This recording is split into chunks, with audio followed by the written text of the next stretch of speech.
What's up guys, it's Andrew with the HOTH. In this video, we're gonna be going over how to close the sale. A, B, C, as I'm sure all of you have heard, always be closing. Is it simple? Is it difficult? What are customers' objections? What do you need to do? We'll go over all of that. And to be honest with you, it's as difficult or as easy as you make it. First, I wanna go over, kind of some of the objections that clients might have, or if people are on the fence, let's be honest with them. How much money is this gonna really make me? The answer is billions. Just kidding.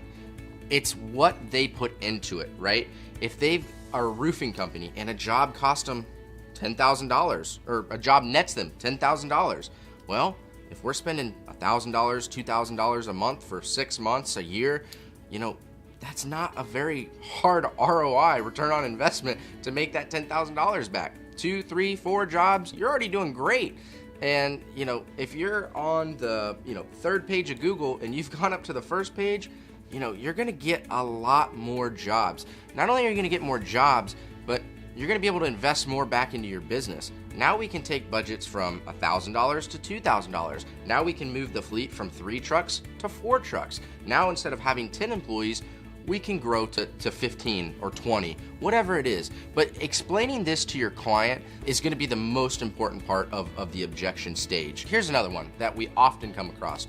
Your prices are too high. What's the value? What am I getting? Hopefully by this point in the conversation, you've shown them your value by doing all that research with them, by explaining these products and services. But let's say they're still not there. They're still unsure. This is what I always tell a client. Most SEO companies are gonna be fly-by-night companies, or you're gonna be working with somebody overseas. Not to say that that's bad, but just from a time difference standpoint, do you really wanna be up at 1 a.m., 2 a.m. just so you can talk to your guy in India or Russia or wherever they may be? Present yourself in a light that you're always there for them, you're gonna respond to emails and calls, and that you're a real business out for their best interest. Because at the end of the day, their best interests are your best interests, because that's what's gonna continue a relationship and get you more money in your pocket. Definitely pitch that to them. Say, listen, I'm a real company, I'm in your local market, or I can come visit you when you need to, and I've already gone over all these awesome tools and shown you what your competition's doing.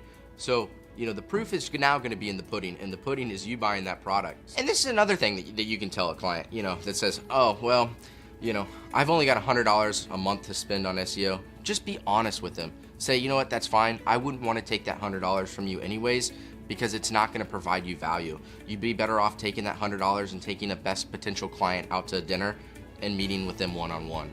Because in the SEO world, $100, it's not going to be doing anything. It might fix a title tag. It might get you a meta description. Really, this is where you're an advocate for your client or your potential client, is steering them away from the wrong decision that they were about to make. Another thing that's going to be really helpful in hopefully getting you that deal closed, maybe doing some sort of monthly promotion, right? Where you're going to provide your customer with either more value, like an SEO audit, or a discount off of a product that you already offer. Probably one of our most popular promotions that I always tell agencies to take advantage of is our free SEO audit on our website.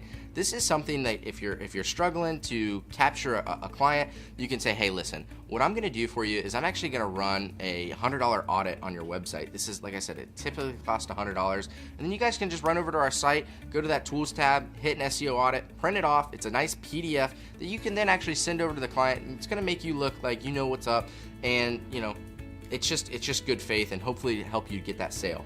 Also, try to pitch higher value products. This is, one, gonna allow you to give better discounts, and 2, it's just gonna provide them more value. And let's be real, that's what probably the majority of the deals that you're having trouble closing are gonna be first-time customers. So definitely don't be afraid to definitely go give a discount, maybe do some sort of value for them, and they're gonna appreciate that in the long run. And it's going back to the previous video where we talked about building the trust. This is gonna help you build trust in the long game. All right, guys, so the last part is actually getting them to physically make that purchase. So what does that mean?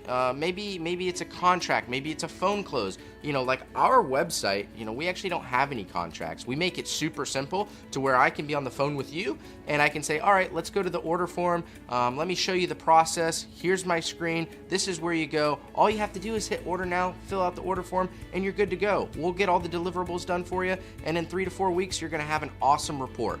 Now, that's not, of course, as simple as maybe a local business or maybe an agency just getting started. If you do have contracts and you've got a client looking to do a 6-month to a year contract, don't just send that contract over via email. Pick up the phone, go over that contract with them. Make sure you go bullet point by bullet point. That way, if there's any last minute questions, you can be there for them, you can answer it for them. Plus, you never know, that contract might sit in their spam box, right? Oh, I never heard from you in a week. You know, there's nothing worse than not following up with a client that you could have sold.